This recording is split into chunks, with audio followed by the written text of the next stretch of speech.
श्री गुरुभ्यो नमः, श्री परम गुरुभ्यो नमः, श्रीमद आनंद तीर्थ भगवत पादाचार्य गुरुभ्यो नमः, श्री राघवेंद्र तीर्थ गुरुभ्यो नमः, श्री सुयमींद्र सुजयींद्र सुशमींद्र श्री सुयतींद्र तीर्थ गुरुभ्यो नमः.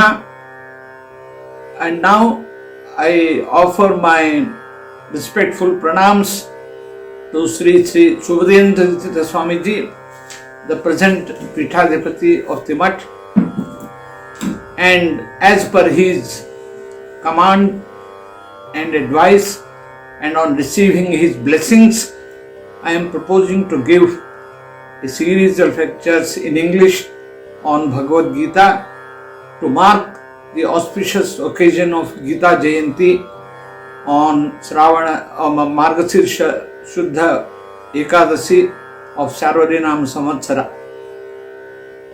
We all know Bhagavad-Gita is the most sacred treatise of Bharatadesha. It is the sacred treatise for all Hindus and should be studied by every Hindu as a sacred book of his religion. Just as Quran is the most sacred work of the Muslims, Bible is the most sacred work of the Christians, and Guru Granth Sahib is the sacred work of Sikhs, the Bhagavad Gita is the most sacred work of Hinduism. Only by studying Bhagavad Gita you will be able to know the principles, tenets of Hinduism and would be able to appreciate it. Everyone should read at least 10 slokas of Bhagavad Gita every day. Margasirsha Shukla Ekadasi is considered to be Bhagavad Gita Jayanti, and Lord also has said in Bhagavad Gita, Masanam Margasirshoham. I am specially present in the Margasirsha Masa, and Gita Jayanti is considered as Vaikuntha Ekadasi. Vaikuntha Ekadasi, on which if we recite Bhagavad Gita, study it, we will be able to reach Vaikuntha. And Bhagavad Gita is considered as the most auspicious Grantha for the Hindus, because in Gita Mahatmya it is very clearly stated that it contains all the essential messages of the Shastras. Shastreshu Bharatam Saram, Tatra Saram Sahasrakam, Vaishnavam Vishnu Gita Cha, Tadnyanam Muchyate Anjasa. That is what is stated, and also it is stated that Sarvopanishado Gavaha, Dogdha Gopalanandanaha, Partho Vatsaha Sudhir Bhokta, Dugdham Gita Amrutam Param. If we consider all the Shastras, Mahabharata is the essence of all the Shastras. In that also, the two major stotrams, Vishnu Sahasranama Stotram and Bhagavad Gita as a treatise of philosophy, are the two most important essentials of Shastras.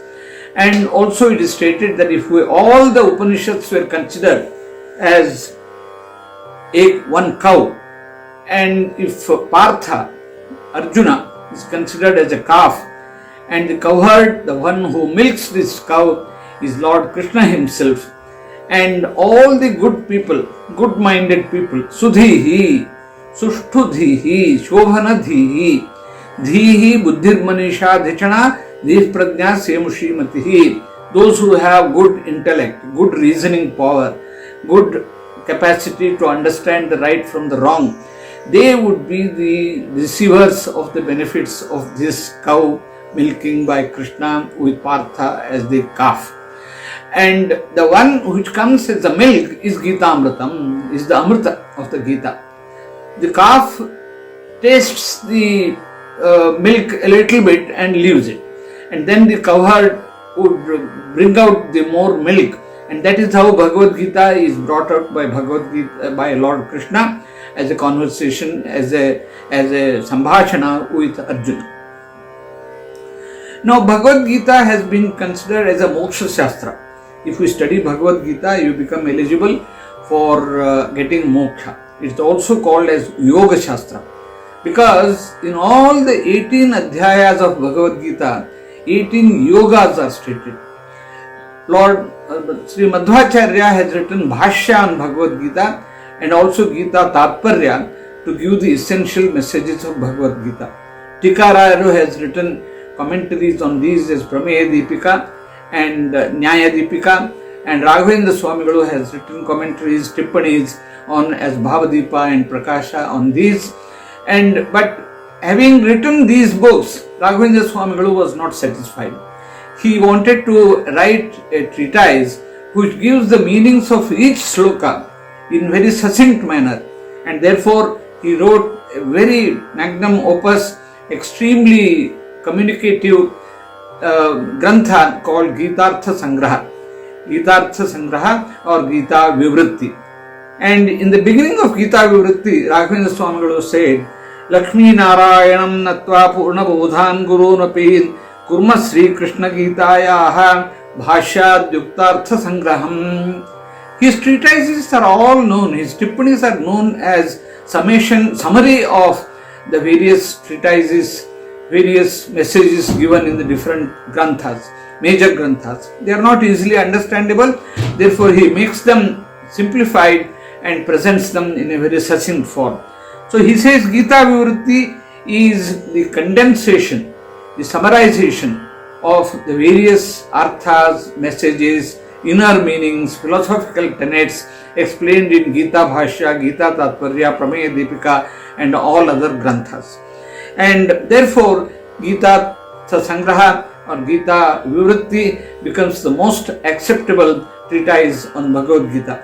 The beauty of Bhagavad Gita is that it contains the Shastrarthas, and the beauty of the Gitartha Sangraha or Gita Vivritti of Raghavendra Swamigalu is that it gives these Shastra Vishayas in a very condensed, in a summarized form as can be understood by every one of us. So in this manner, we have to study Bhagavad Gita. All the Adhyayas are called as Yoga Adhyayas. They all give one particular yoga. Rayaru gives very beautiful meanings of the different words. Yoga, he means Yujjate phalam anena iti karana vyutpatya yogaha upayaparaha atra jnanopayaparaha. So he says that the yoga means the instrumentality which links the instrument with the phala. We call Vyayama as yoga. Baba Namdev's yoga, pranayama is yoga, because they are all instrumentalities to realize better health conditions, better body build conditions.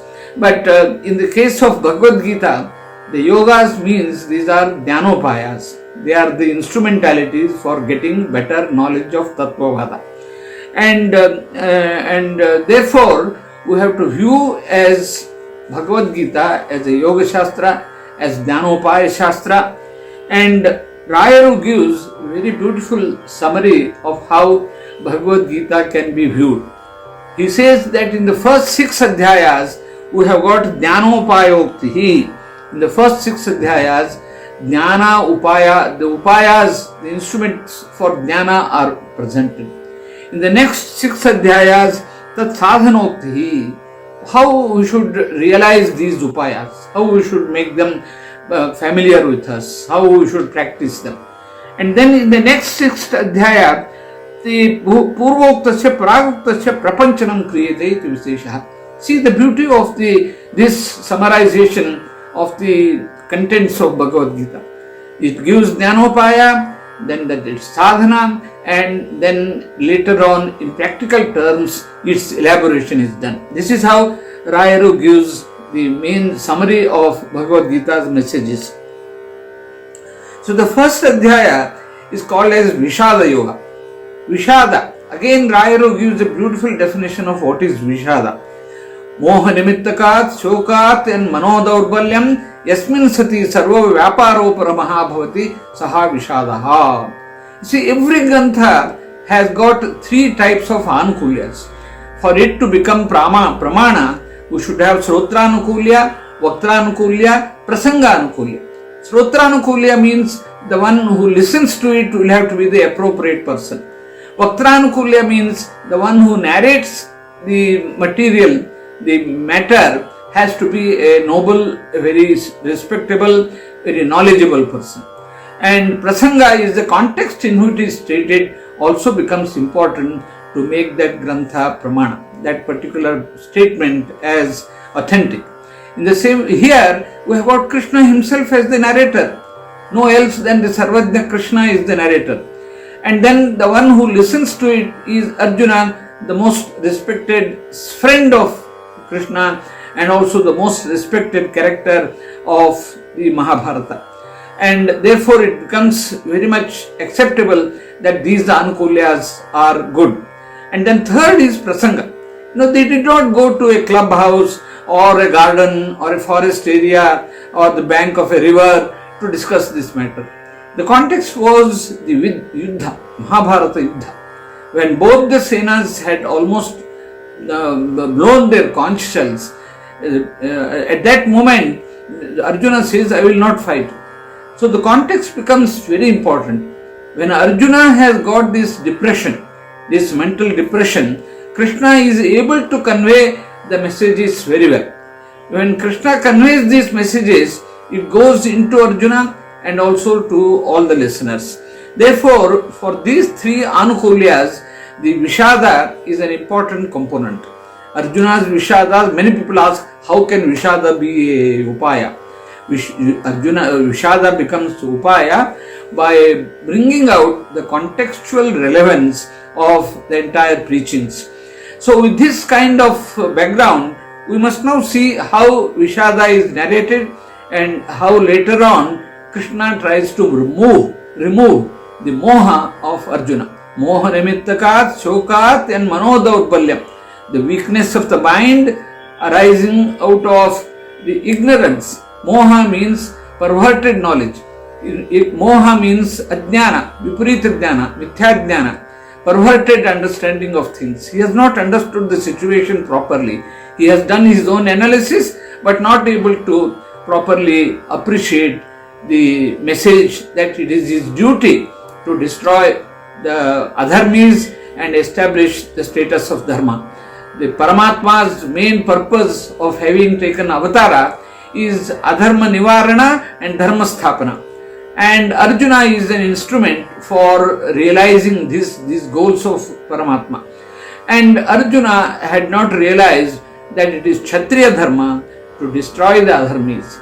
And he thought all these are relatives, how can I kill them and so on. So that is the kind of misunderstanding which had cropped up in his mind and made him move away from the perception of his duties. So Arjuna Vishada begins with the moha of not understanding his duty. So Krishna has to remove this moha by removing the ajnana, the sources of his ignorance, his perverted knowledge and so on. So that is how Bhagavad-Gita begins. The first sloka itself sets the tone for the entire Bhagavad-Gita. Dharma kshetre kurukshetre samaveta yuyutsavaha mamaka pandavas chaiva kim akurvat sanjaya. Bhagavad-Gita has about 700 and odd slokas, and that becomes conversation between Krishna and Arjuna essentially. But Sanjaya, who is endowed with special eye, Sanjaya has been given by Vedavyasa a special eye to see what goes on the battlefield. He is able to see every conversation, every event that takes place in the battlefield. It's almost like the present day television. We are able to see the cricket match held in Australia or in England or anywhere else directly in great detail. And Sanjaya had got this capability by his Yoga Shakti, by his Yoga Chakshus given by the Vedavyasa.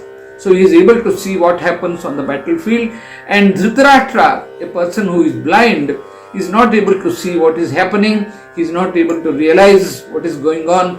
So he asks Sanjaya to narrate what happens on the battlefield.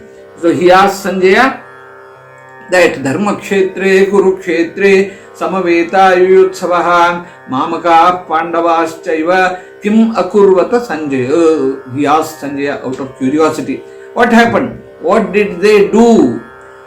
The Dharma kshetre kurukshetre, the battlefield in Kurukshetra is the place where battle took place, and that is also Dharma kshetra, because that also was a place where dharma could be propagated, or Dharmanamaka Paramatma was present. So therefore, it is both Dharmakshetra and Kurukshetra. Kurukshetra is the place of action. It was a place of action and also it is a place of righteousness. What happened when all these my own people, and my own people by that he means his own 101 sons and their armies, Akshoyini Sainyas, and then Pandavaha, and he means Panduputras, the 5 Panduputras and Lord Krishna. So Pandavaha kim akurvat, what did they do? He did not ask what happened on the battlefield, did they fight or no? What happened in the fight, in the war? Because he was internally having a desire that Kauravas should win. Though they were adharmis, he was always taking the side of adharmis. And that is why he had to be punished at the end. Dhritarashtra had committed sins by siding with the adharmis.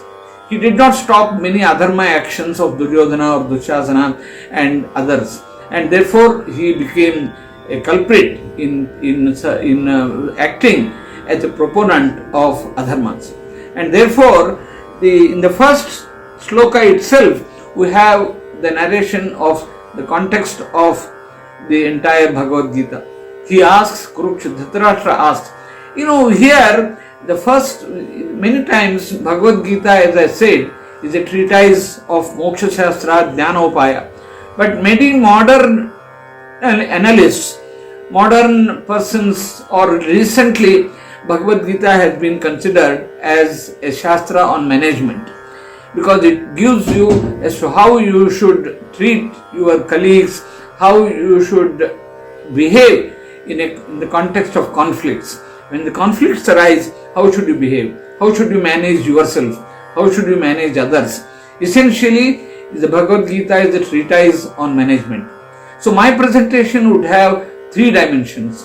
One is to give Bhagavad Gita as it is, as a Moksha Shastra, as the traditional Jnanopaya, and secondly, to bring out its relevance to the modern context, modern everyday life, and then bring out the messages which gives for everyday life.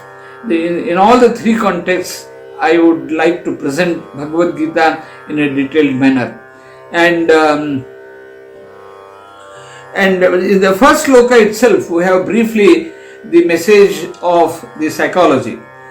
It is a place, Dharmakshetra and Kurukshetra, because it is both Dharma and Kauravas, action, the righteousness and also the actions which may be righteous or may not be righteous.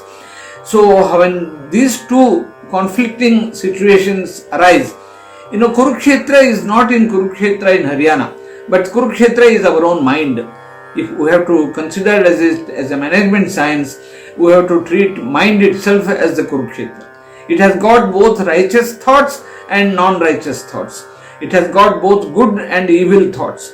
And in such a situation, Dhritarashtra is a born blind person. We are all born blind. He may be having eyes, but he may not be having eyes. He may not be having eyes, but we are blind even with having eyes. We are not able to see the right from the wrong. Even though we see things happening wrong, we do not stop them. So we are also blind. So he asks the question to Sanjaya. Sanjaya means Samyak Jayati iti Sanjaya, the one who is always victorious. That is our conscience. So the first message from the first sloka is that whenever you are in conflict of good thoughts and bad thoughts, you must ask your conscience how it should be settled. Because conscience is supposed to be always correct. Sakshi is always on the right path. And it always sees the right. Or many times we say, as per my conscience. Even though we may not have knowing what conscience is saying, but still conscience is referred to as a reservoir of good, correct things.